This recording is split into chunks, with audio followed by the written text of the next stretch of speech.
Hi, I'm Jen. Welcome back, subscribers. Welcome, new subscribers, and welcome, hopefully, new to be subscribers. I'm having trouble getting my chair in the right position.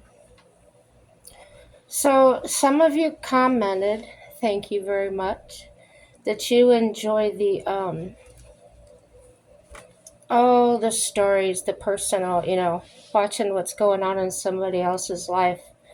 I can relate to that. Some of those people I watch regularly, um, the nomaders, especially watching their lives, living on the road and stuff.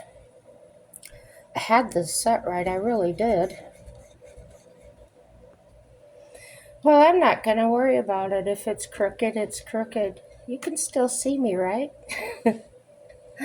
So, what you guys think? I introduced Cheryl, my caregiver, the other day. Or was it yesterday? Heck if I know. I've slept since then. If you didn't know, my hair's purple, but for some reason this light shows it like a red color that I don't like.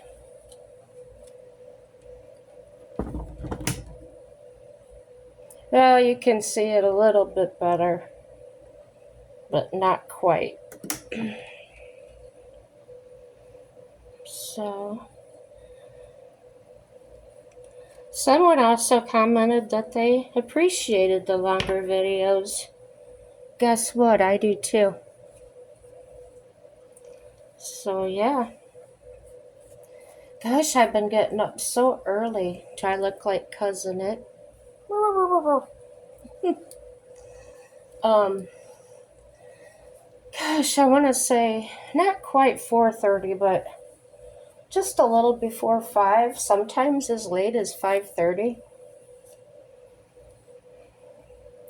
So I did that again today, and then usually by 1:30, 2 o'clock, I'm ready for a nap.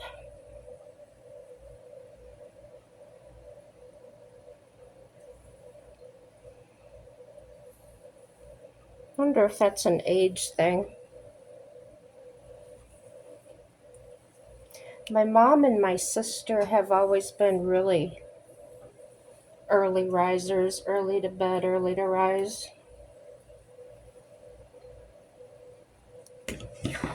I was always a night owl.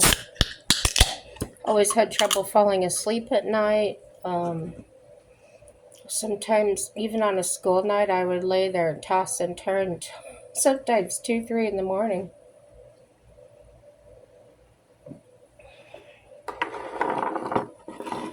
So,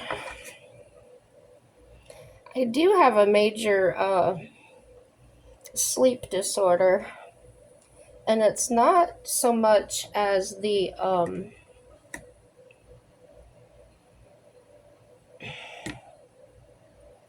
well, it might be. Tell me what you think. My sleep studies have reported that I will stop breathing different periods of the night for almost 3 minutes at a time. So, whenever that happens, I wake up gasping, and in turn, that's bad for my heart. So, I've been on the CPAP machine for 24 years. I never go without it because once my once my body figured out that it helps, it just won't let me fall asleep. Isn't that weird? Not a bad word. Excuse me. So yeah, that really helped me. I was, oh, yeah, I was 30 because, well, I was diagnosed before this, but,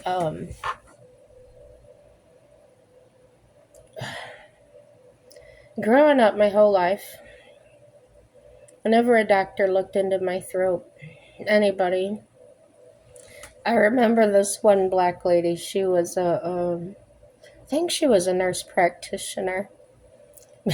She looked in my throat and she goes, "Whoa, girl, you got tonsils the size of cherry tomatoes."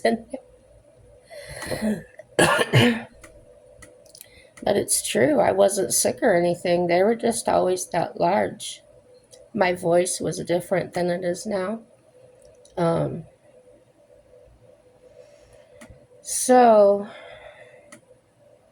they thought, well, maybe it's just obstructive sleep apnea, you know. And that's where when you lay down, your uvula, you know, things can block your airway. So they went ahead and took all that out. Tonsils, adenoids, they even cut my uvula out. That's the thing that dangles in the back. That's gone. Um, but they kept me on the machine. My eyes were so black under hair from before that even. And I had really started gaining a lot of weight. I was never a very big person. I have I don't have big bones, but I've got a larger frame. Like I'm not tall, but I have like a barrel chest. Like my ribs and that are further apart. If you know, you know. So I've always had like this big chest and stuff. Well, I didn't look deformed or anything. Um, so I carried weight well, even when I was overweight. So through my 20s and that, I stayed between 160, 185. And people would tell me that I looked good. They could never guess my weight. I just carried it well. Well, then, when I started getting close to 30, that's when my eyes started turning black, and I was tired all the time, and I started gaining weight like mad. So they checked my, did the sleep test, found out all that, did the thyroid test. They found out that my thyroid's just a tad slow, but nothing. It's not enough to make a difference on weight or anything. But for a while there, I could gain 10, 20 pounds in a month, and then the next month take 30 off without even doing anything. So years and years go by with this up and down, up and down, up and down. I've never been a big eater, but I would eat like normal, I mean, healthy meals. I was never a sweets eater. Now my sister was. She had to have candy, cake, whatever, or not necessarily cake, but just sweets. I just didn't have a taste for it. Some people can go in and buy a candy bar. No, I've never been that way. Gum, I liked to chew gum. Uh, I did smoke for a lot of years. I quit smoking. Hmm, I had to been about 40. I quit for 3 years. And then the day, well, I've been telling y'all about the horrific situation. I don't know what else to call it. Well, the day I sold all my horses, that's the day I picked up cigarettes again. Yep. I shouldn't have done it, but I guess there's worse things I could have gotten into. I didn't start drinking. So then I smoked till about, let's see, gosh, it's almost been 4 years now. Not 3. I don't know, whatever. So I laid the cigarettes down again and I was done. But I saw this doctor. I'm serious as a heart attack when I tell you this. Here's what he told me. We were talking about smoking, and I says, well, aren't you going to tell me that's bad for me? He said, not yet. I want to ask you some questions. So he says, did you grow up in a smoking household? And I said, yes. He says, did your mother smoke while she was pregnant with you? I said, yes. They smoke in the car. So basically, I had been exposed to this my entire life. And so I started smoking. Well, after I quit, this was during that 3 years I told you I quit, I started having bad bronchial spasms. I was having asthma attacks and all kinds of things. And I thought, this is so strange. I thought I was going to get healthier. And I had even gone and had my hysterectomy surgery. And when I came out, I was just choking and gagging. And the nurses there were like, oh, that's what you get for smoking. And that ticked me off because I thought when I was in that state and struggling, they shouldn't have said something like that to me. I thought it was very unprofessional. So anyway, this doctor and I are talking about this, and he says to me, you need to start smoking again. I said, what? A doctor telling me this? Well, he had some evidence. He said, people that have been exposed to the cigarette smoke their whole lives. Even in the womb, everything else. He said, every one of those people that I've come across that quit smoking within a year or two develop lung cancer and die from it. It's severe lung cancer, not curable. What do you think about that? I think it's possible, but I'm not a doctor or scientist.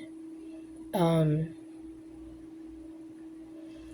instance, I found out recently I'm not allergic. I never did get chicken pox. I'm immune to it. So when the doctor was talking to me about the shingles shot, I said, I really don't think I need that. I said, let's talk about it. She said, okay, let's. So I told her I've never had chicken pox and I've been exposed. I said my sister had it. Other kids at school had it. My mom made me stay home with my sister, stay in the same room with her. You know, we'd sit in my mom's bed and watch cartoons all day. I never got it.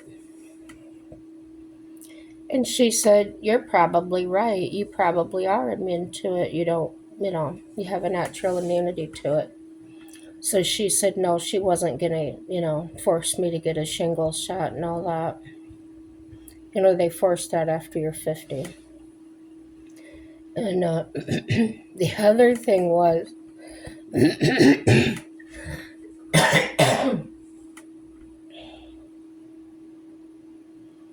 this is funny. The doctor has to go through these lists of things to ask you.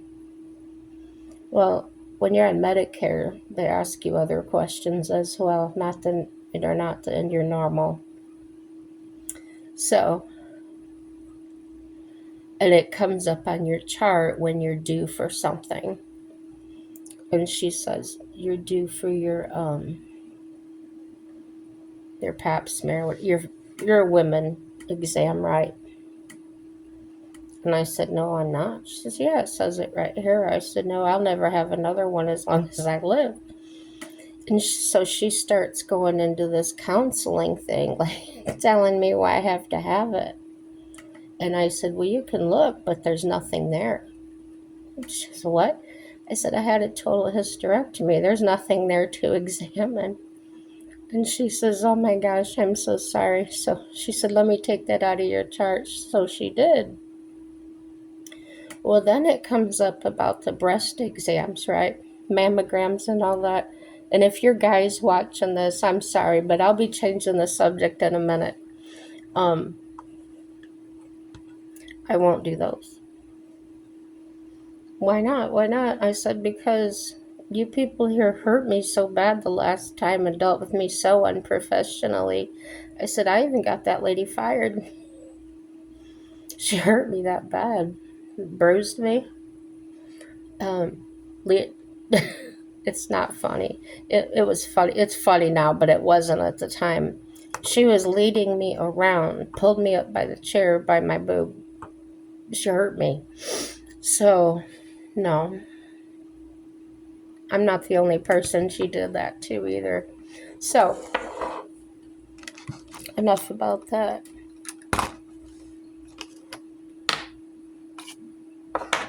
Getting my brushes out, you guys. Gotta do some makeup.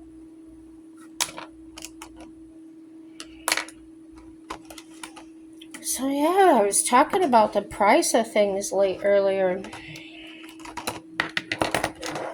Well, sometimes I can get really stuck. Now,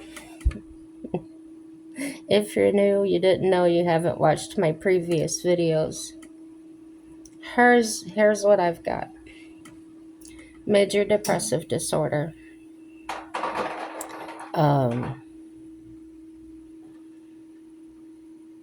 Mild mood disorder.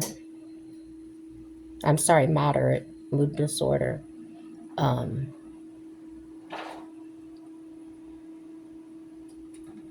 What do they call it?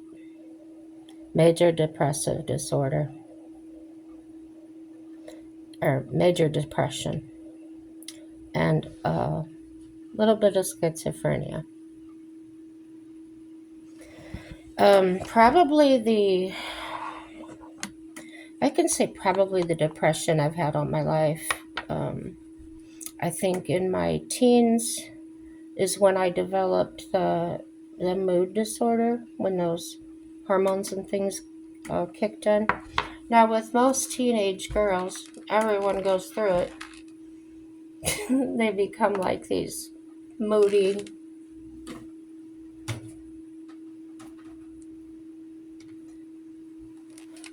I'm looking for a place to put my tablet. But I've never had children, but I've heard that they become moody and things. Well,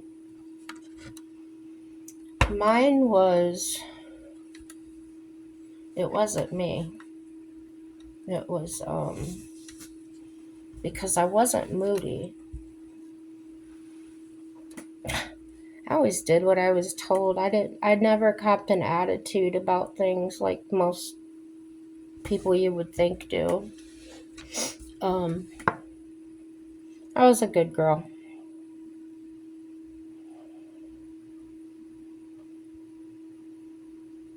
Didn't lie and sneak out and all that. Now my sister did. She was a wild child. I'll never forget. She came home drunk off her butt one night. She had been at a friend's house, and her friend's mom even brought her home and didn't know anything was off with her. But her friend had they were farmers. I don't remember if they had animals or not. I didn't know them very well. But anyway, she brings my sister home. My dad happens to be in the kitchen. See, Dad worked at the steel mill, and he came home at different times. Worked long, hard hours, too. So he's in the kitchen, and my sister comes in, and she's trying to be all natural, and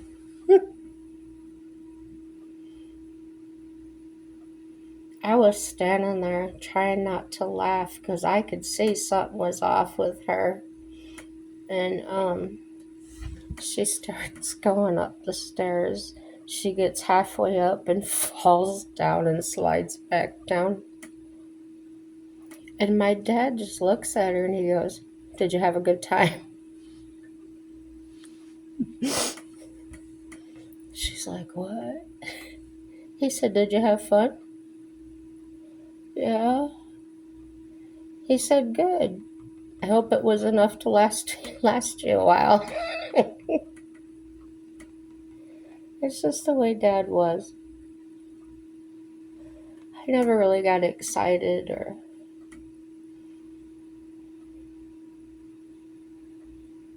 Now, if my mom would have been there, she probably would have beat the tar out of her.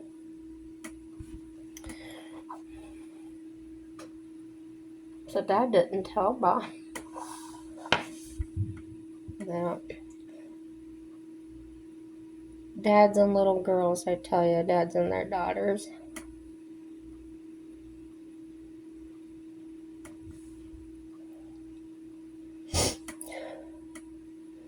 The stories I heard about my dad when he was younger growing up.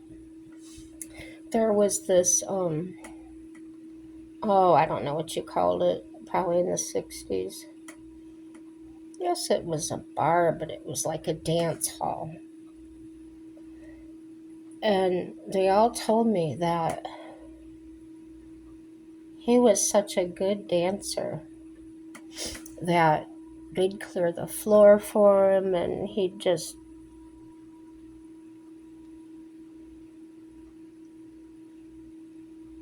blacks, whites. They just all agreed he was so awesome. And I was like, I had never seen my dad dance. Well, at my wedding, my dad cut loose. And it was like a combination of these modern dances you see and like the pop and lock and things they do. And then if you've seen these black guys just really get down, like these older gentlemen and things, how they just really get down. And he was amazing. And everybody there was like, "I didn't know your dad could dance like that." I said, "I didn't either." I swear he could have been a professional. And then when it came to slow dancing, because he didn't have to, but we did our daddy-daughter dance. I never been led like that in my life. I didn't know what to do when he was leading me. He was a very strong leader and taught, communicated with his hands and stuff for you. Where do you go? I was like, man, it was awesome.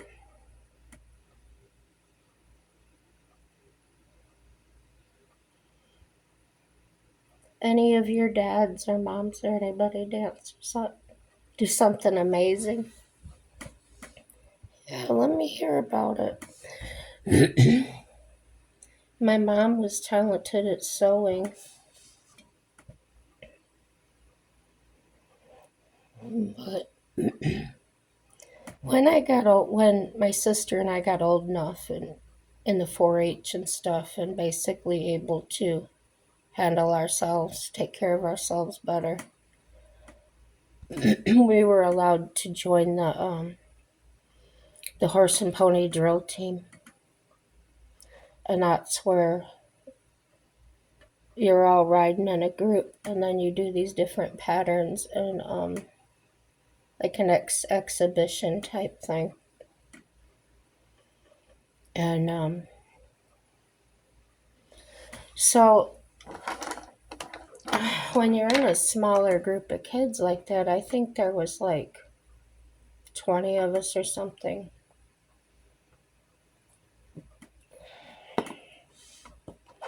I imagine it would be like if you were watching your kids at a baseball game, soccer game, or anything else where, parents make friends and stuff. Well, this guy and I were kind of flirting back and forth. His name was Tim. And my mom and his dad were talking quite a bit. My mom, I think this is maybe why I didn't get in the drill team before. Number one, our practices were twice a week. And I would get home probably 2, 3 in the afternoon. And my sister was still in middle school, so her schedule was a little different. I found out my mom was afraid to drive the truck and horse trailer. So I was telling my dad, I said, Dad, I've got the truck. Just teach me how to drive with the horse trailer. So he takes me out into the horse pasture, my truck and trailer, and he makes me back the whole perimeter of the pasture. I know how to back a trailer. Dad was so cool. It was so frustrating. I was so frustrating. And he did raise his voice. My dad was a hollerer. He would holler, don't do it that way, or what are you doing, stuff like that. It wasn't cruel or anything. But thinking back on it, it just makes me laugh so much because all I can think is, how did he keep it together? How did he keep from losing his mind? Anyway, so I knew how to drive the truck and trailer. So what I started doing was, because I got home earlier from school, I'd get the truck and trailer hooked up, get the horses loaded, get all the tack loaded. So when my sister got home, we could just go. So that's what we did. So, and my mom would ride with us, or she would drive her car separate because she wanted to leave immediately when it was done. She didn't want to wait for us to pack up and stuff. So, anyway, she starts talking with this guy, and he was a locksmith. So, he was actually a master locksmith. So, he got to talking to her. He had a secretary that her daughter actually was getting aneurysms, and that's where is at the arteries, the walls will get weak and it bursts. So this started happening to her a lot. So the only place at that time in the country that I know of, I was young, I can't tell you for a fact, but this is the way I understood it, was the only place she could go to get help was in Texas. So they were having to constantly fly down there. She was having to take a lot of time off work. So that's my mom's ended up working for him while this lady had to be gone. So my mom had nose trouble. She started getting into the locks and things, doing things while he was out of the office, getting, just getting shop work done. And he was really impressed, so he put her through school. Well, it was a correspondence course, but still, it was some education. So, when he was ready to retire, he was going to sell her the lock shop. Oh, the son jumped up and down, screaming, hollered. He wanted the shop. That was his dad's. Well, he knew how to locksmith. He was there a lot, but he didn't do anything. He didn't run calls. He didn't, he was just like worthless when it came to doing that stuff. So, of course, the guy says, I'm going to leave it to my son, blah, blah, blah. And my mom's like, I got the money right here. You're going to turn down the money. So, guess what? Right after the guy got the shop, his son got the shop, he sold it to somebody else.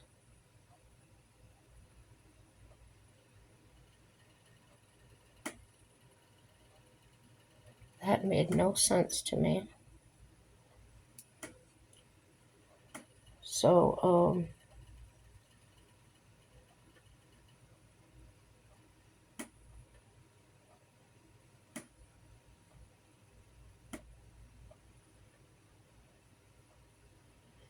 so mom went on her own.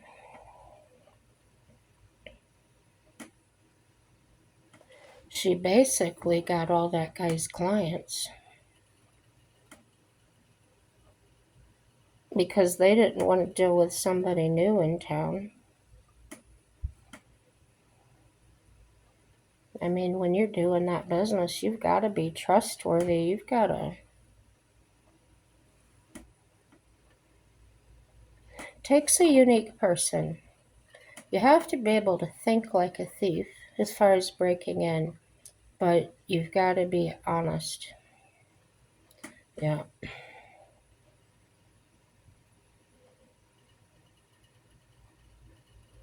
That part came to me easily because my predisposition was already being honest, like with my parents growing up and everything. I wasn't sneaky. I just wasn't that way. Wasn't built that way. So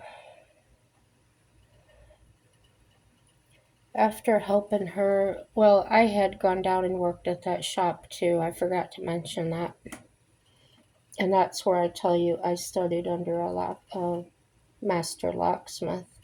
That was through my teenage years. I'd go there after school because I was driving myself. And that's how I learned to cut keys and things because now at that point, my mom was going out and running calls in addition to this man she worked for. So they were able to get twice the work done. And I'd be in the shop cutting keys and taking care of business. And it wasn't a lot of money, but it was enough for a high school kid, to keep gas in the car and stuff like that.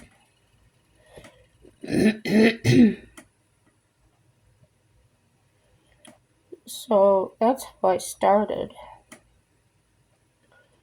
So then that was during the time when mom was kicking me out and everything, said I was 18, I had to get out of her house. So I went and did that. And went and got married, and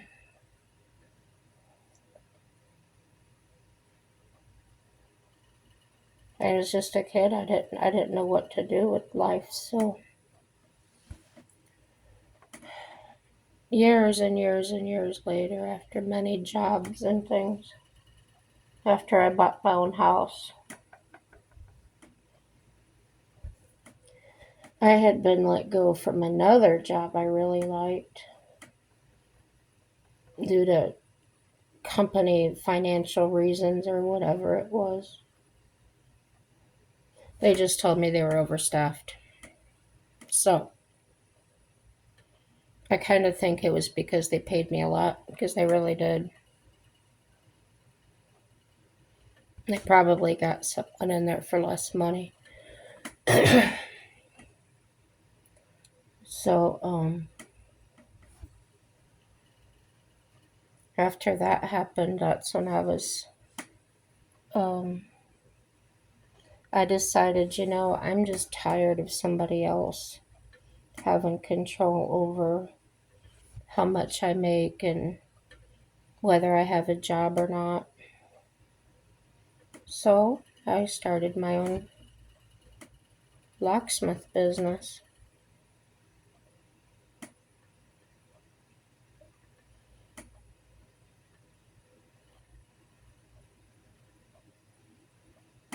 According to my customers, I did very well.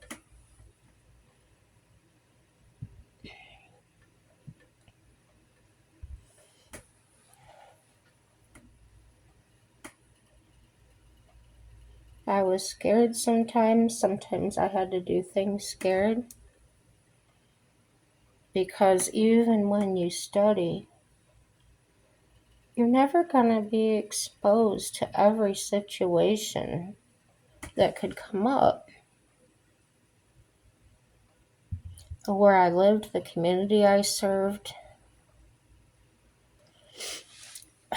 the closest anything was 8 miles down the road.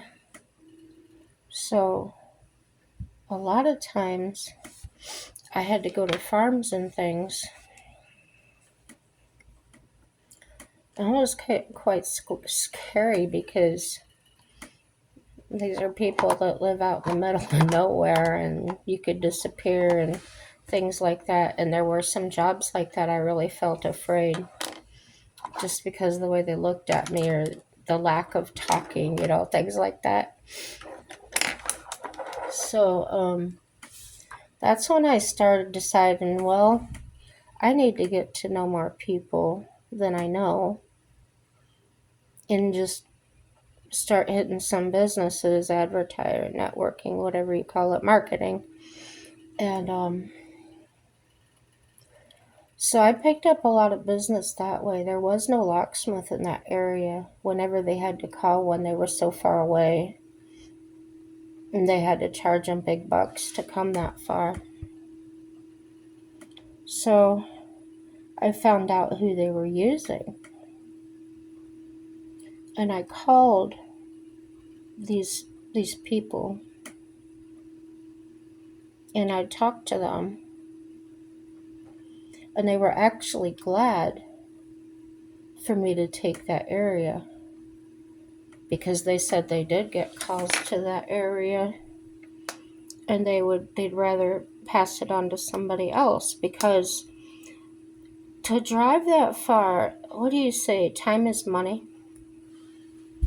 So if you're driving that far for a $50 job, and then you've got to charge such a large service call from your vehicle, your fuel getting there and stuff.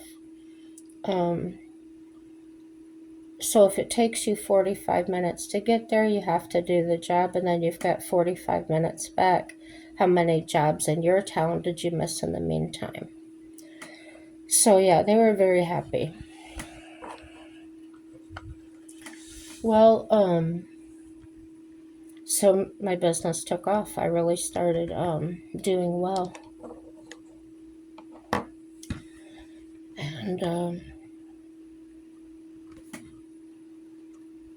I knew about customer service. I had basically worked customer service all my life. And that's the attitude I had when I went into it. I went into it humbly. I never walked up like, oh, I know what I'm doing. I know everything. That kind of, never tell anybody like, oh yeah, I'll get that done for you. That kind of thing. I would go in with the attitude I'll see what I can do. I'm not sure. I was always honest. No, I've never come across one of these things before. Let me see if I can do anything about it. And, customers appreciate your honesty. And if you do make a mistake, they're more likely to forgive it and allow you time to make it up to them. For instance, I've told you before, I misdrilled a door. That was a huge thing. I drilled it on the wrong side of the door.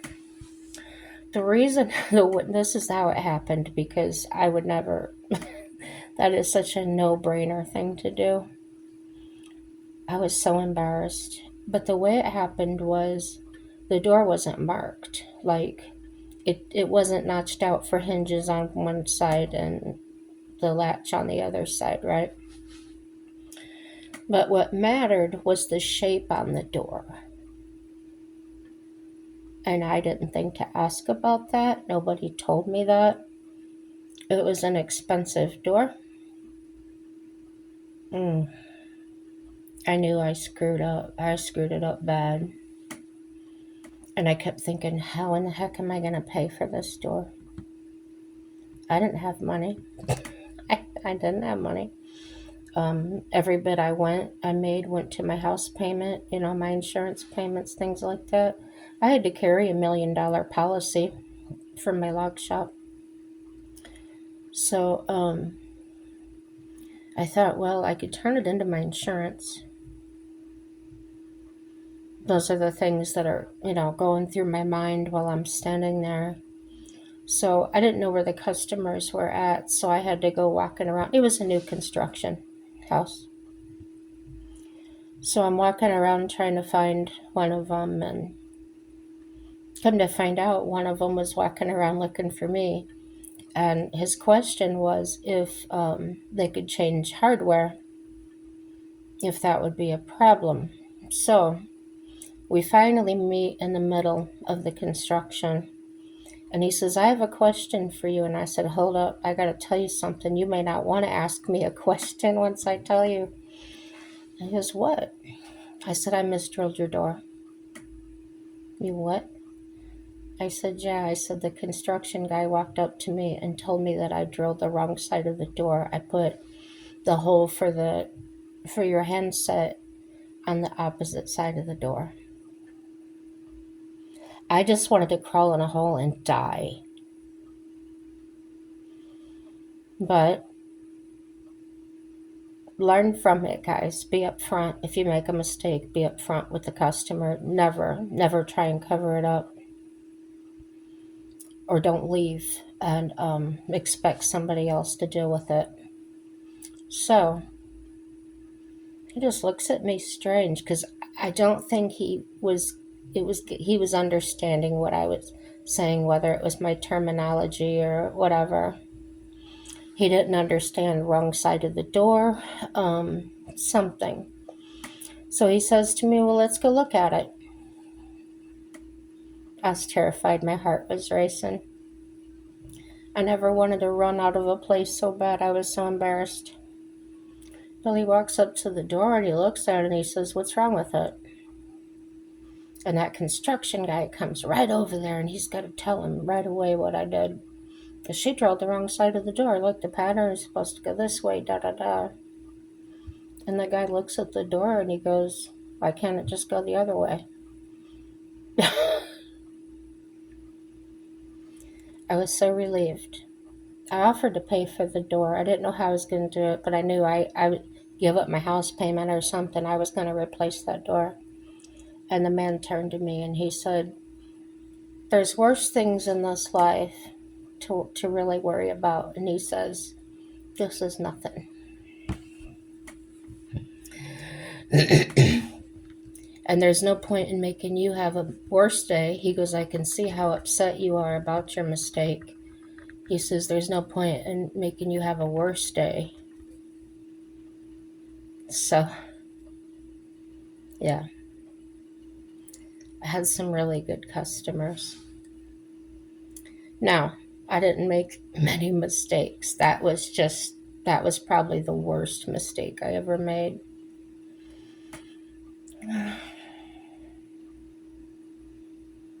I don't remember any other mistakes, but I do remember some really challenging predicaments I got into. One of them was a Pontiac Grand Am. It was white.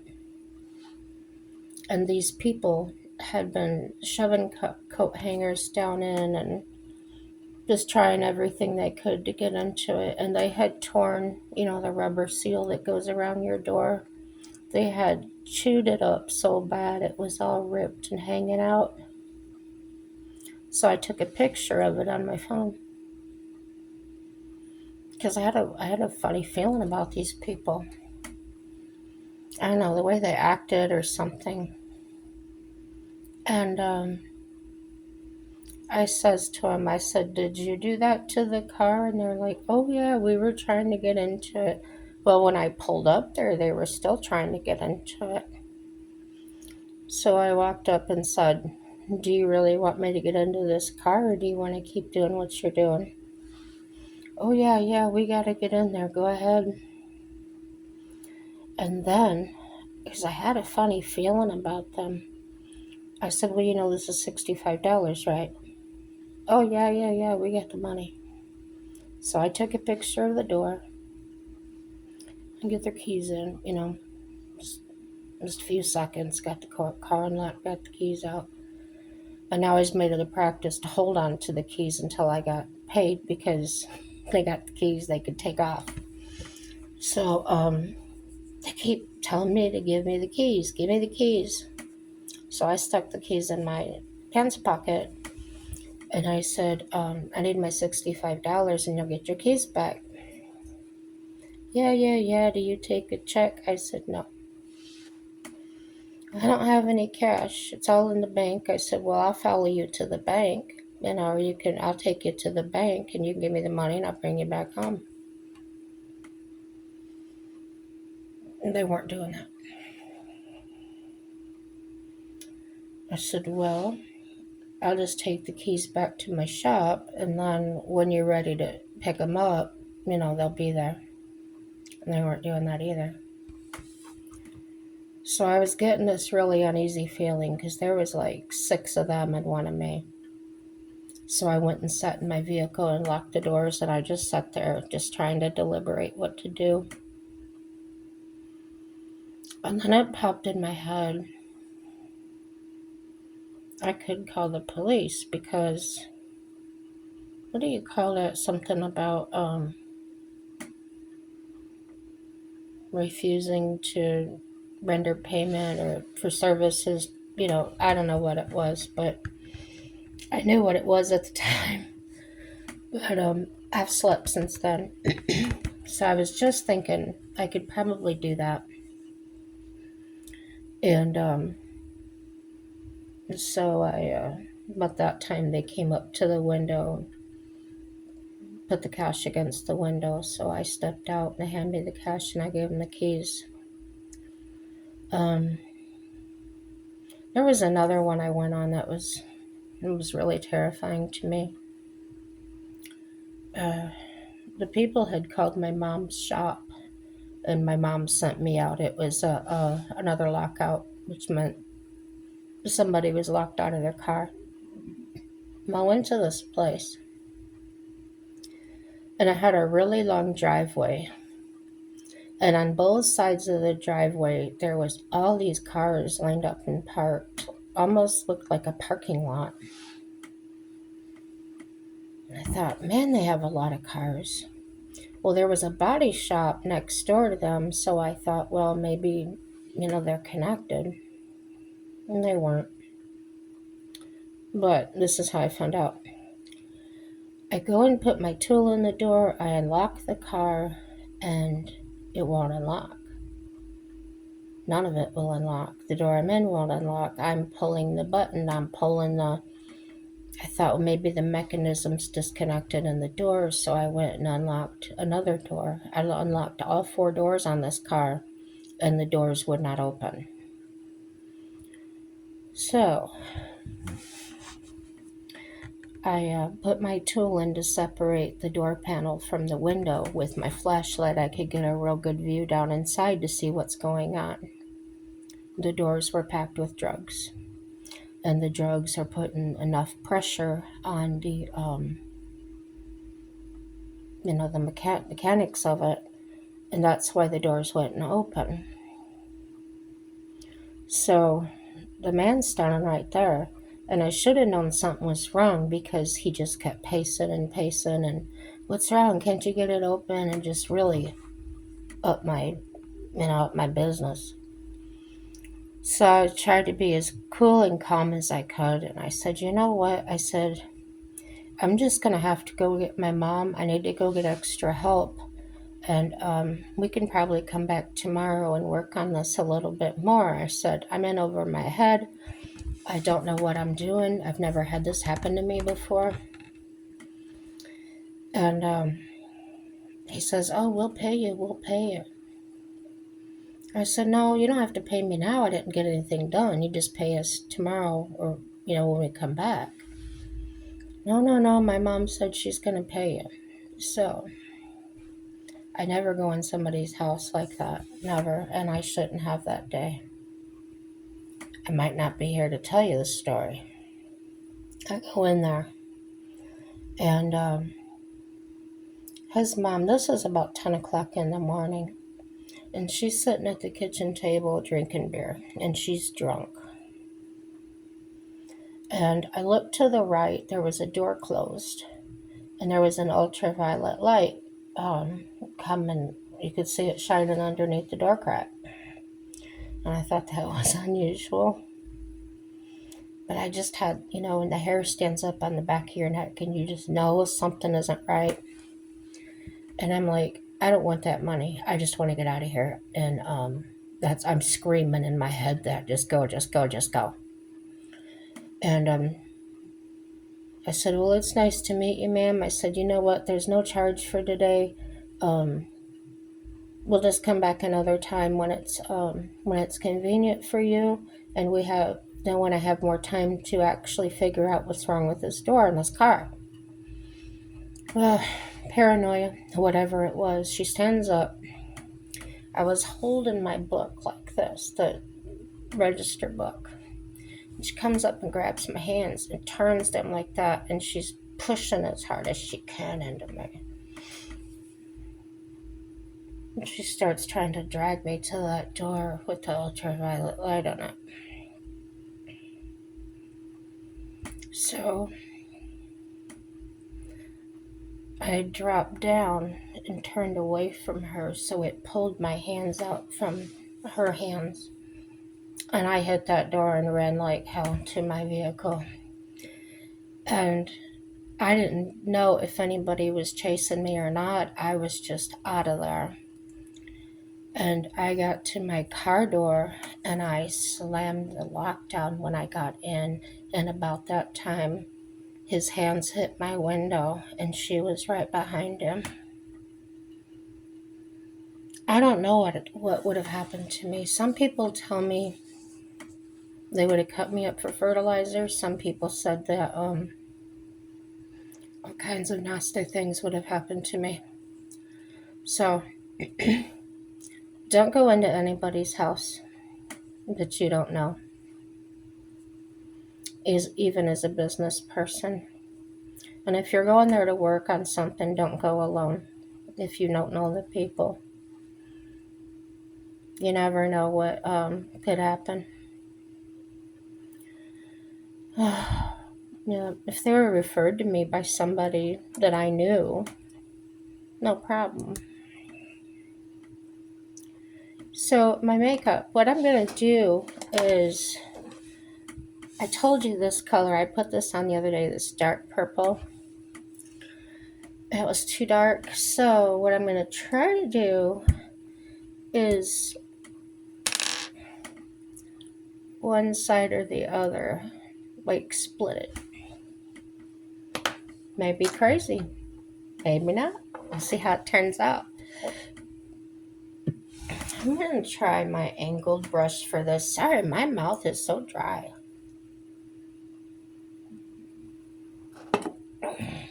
So,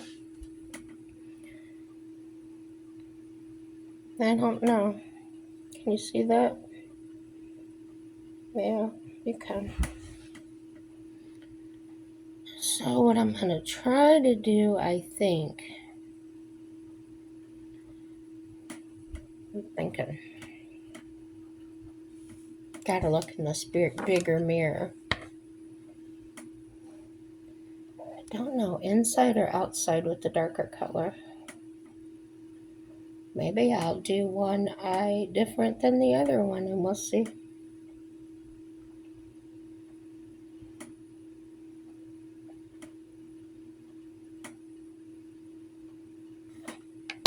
my wrinkly eye.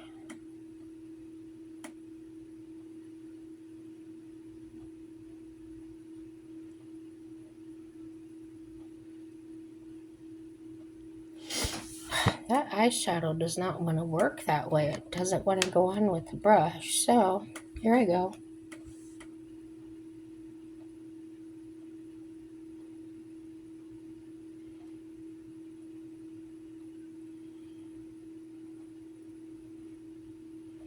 I wonder if I should take it up higher or not. I haven't been. And it looks alright to me. I haven't heard any of y'all tell me it wasn't okay.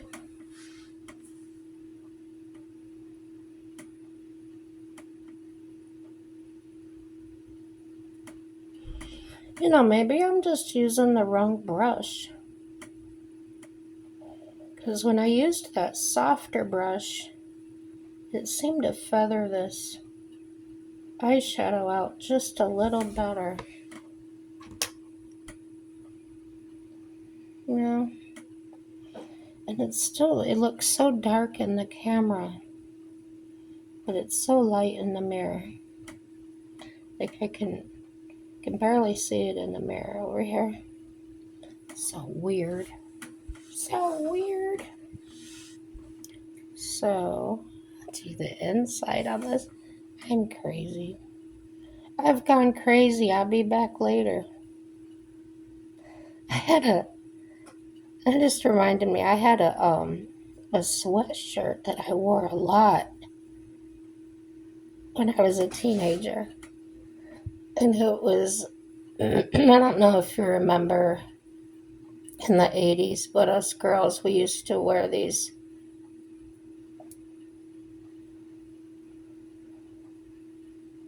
I don't know if you want to say necessarily baggy clothes. they were kind of longer clothes, kind of I don't know. Go look it up. But anyway, so I had this sweatshirt. And the girls used to wear these long sweatshirts and then they'd put a belt around their waist and stuff. That's the kind of style I'm talking about. Well, anyway, I had this big, long, pink sweatshirt. And it had a picture of a white and striped cat on it. Kind of like with its belly out, like, facing you, and its face. And then it had all four legs sticking out like Splat Cat. And it had that saying on it, "Gone crazy, back later." I wore the heck out of that shirt. I think I wore it out. Yeah. Did you have any favorite clothes when you were a kid?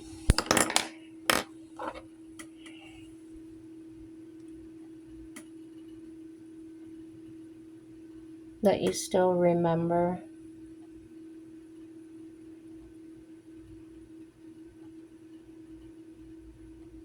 Ooh, that goes on really dark. I'm going to leave that one kind of light. Not going to color everything in with it, because I think my brush will spread it just fine. How about shoes? Did you have any favorite shoes? Did you wear them till they wore out?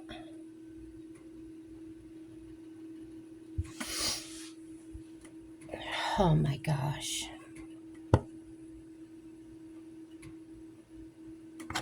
When I remember being in like 6th grade, and my mom bought me these, I think they were called Hush Puppy brand or something. Well, if you remember those, they were a leather shoe.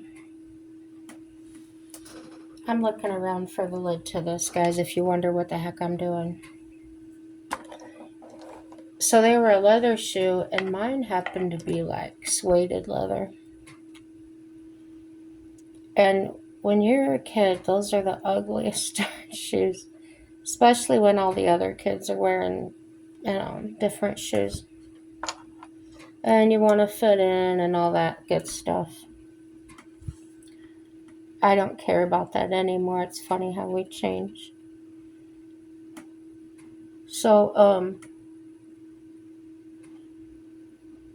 to make things worse, we had this Halloween party in the gymnasium. And I was so sure nobody was going to know who I was. And this girl walks right up to me and she says my name. I said, "How did you know?" She goes, "I saw your shoes." Yeah. So that didn't make me feel any better.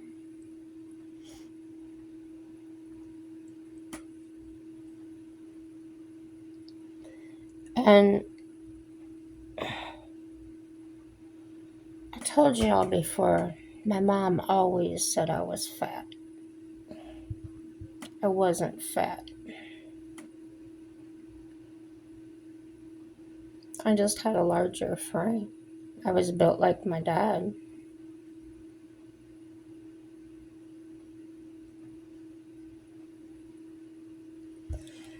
So,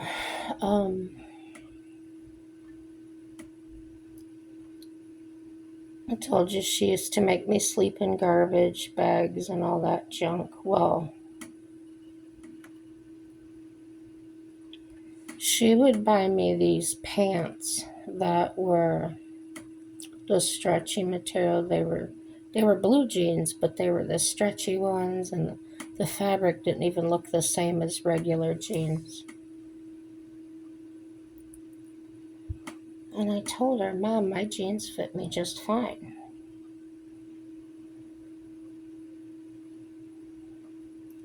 So that's when she would say, "Well, if you want to wear those jeans, you've got to start dieting." I think I was 12.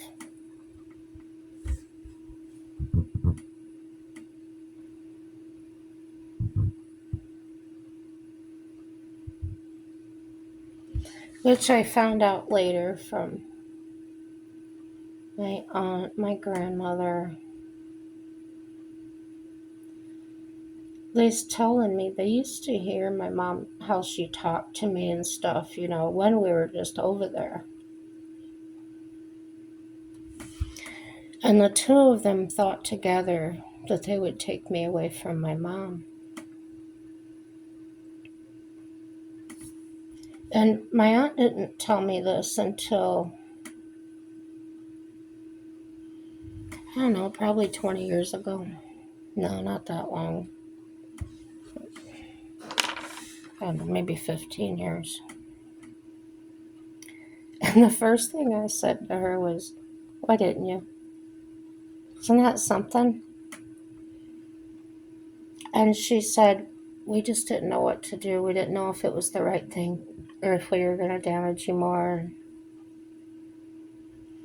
I said, "Yeah, I could see that. I could, it's a very hard thing to do for anybody." Like I said, my mom used to beat me and stuff. And my aunt said, "Yeah, we seen you. She just, backhand you right in the face for nothing." And I said, "So what'd you do about it?" And she said, "Well, your grandmother and I ended up sitting down and talking to her and telling her that, because my uncle was a police officer, and said that if that ever happened again in front of them, that they would get her for child abuse." And that's how they handled it.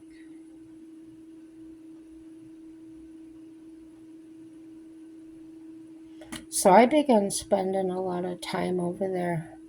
They probably told her if things got too much for her to drop the kids off over there.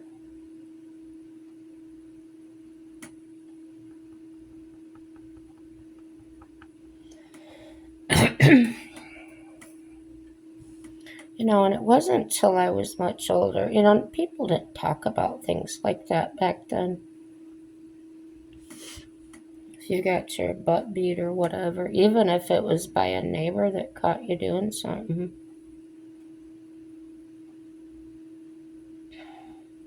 That was fine. That was acceptable. So, yeah,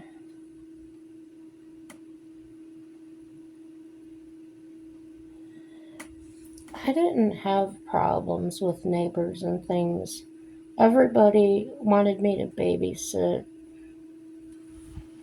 I've always been good with little kids and stuff, so I finally just found it.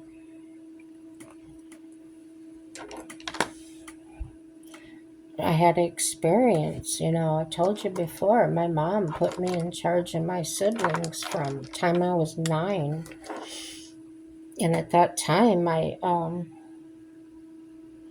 my sister was 2 years younger than me, and then our brother was an infant.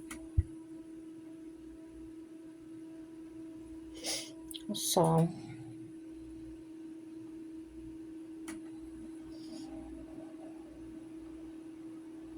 I like that brighter. I like that.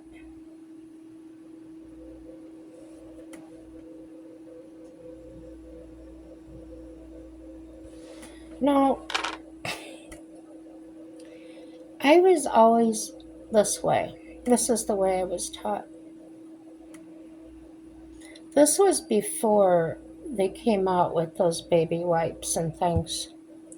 You used a wash rag and a little bit of soap, and that's how you washed up the baby before you put their new diaper on.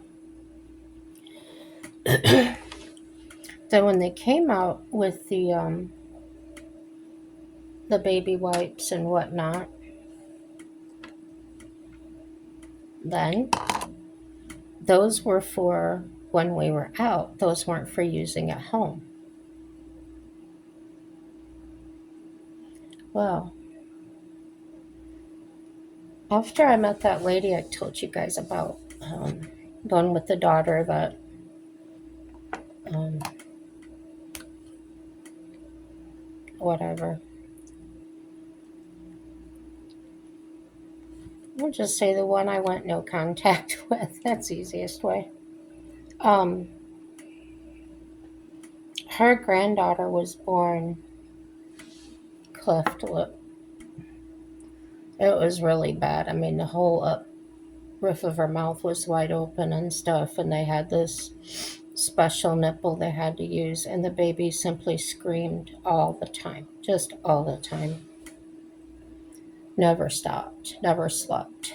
Um, and I imagine it's because she wasn't eating enough and wasn't getting enough sleep, and so then they put this rubber thing that attached here, and to try to relax these muscles for when they were ready to do surgery. And I think they had to wait till she was 9 months or something. I don't remember. So she asks me if I can take her. And 1 week turns into 2 weeks, turns into 3 weeks. And I had her with me at my mom's one day, and my mom just absolutely could not stand that crying of the baby. And she said, "You know what? It's been long enough." She says she needs to come get this baby. And I said, "Well, maybe you can get her." I said, "Because she's not returning my calls." I said, "I imagine it's because she doesn't want to deal with her either." And it wasn't just me, it was me and Mike, the man I'm married to now, that were taking care of this baby. Gosh, he is. We tried swaddling her, we tried all kinds of different things. We just could not get her comfortable. Um,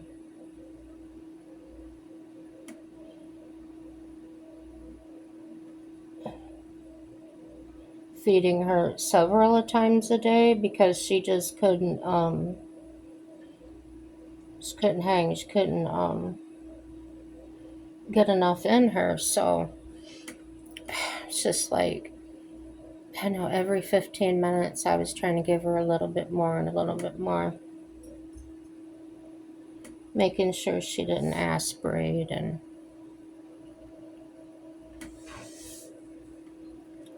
So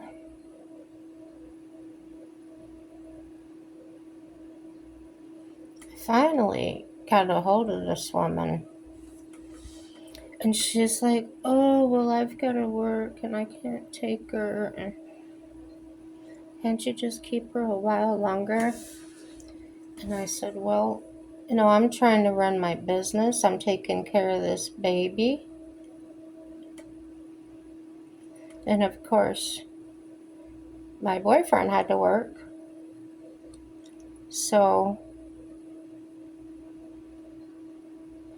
that's where the baby's going. She's going on jobs with me.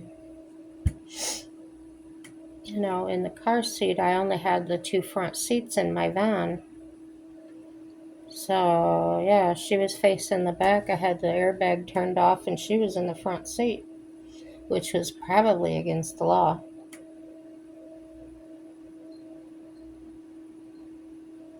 So, and that wasn't good for my reputation because, of course, my customers, how dare you bring a baby? And she won't stop crying, so they obviously think that I'm neglecting her. Yeah. So I was always explaining the situation, and then they were okay.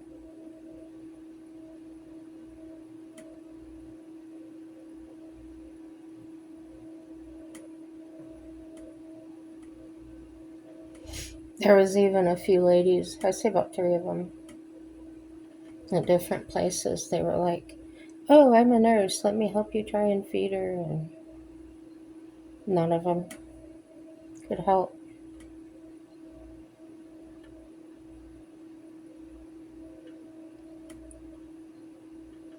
It was beyond their scope.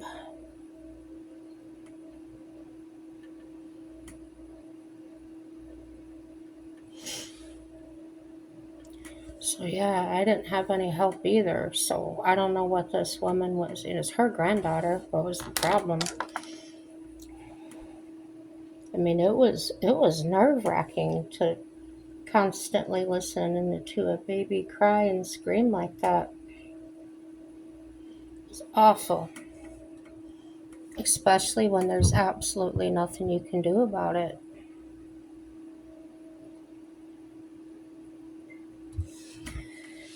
And I remember Mike, he has got such a way with babies, even ones that won't stop crying. He cradles them in his arms and he does that swoosh walk. And they usually go right to sleep. And he just kept doing that with her all the time. I'll bet you he made ruts in the carpet from it. And she just wasn't having any of it.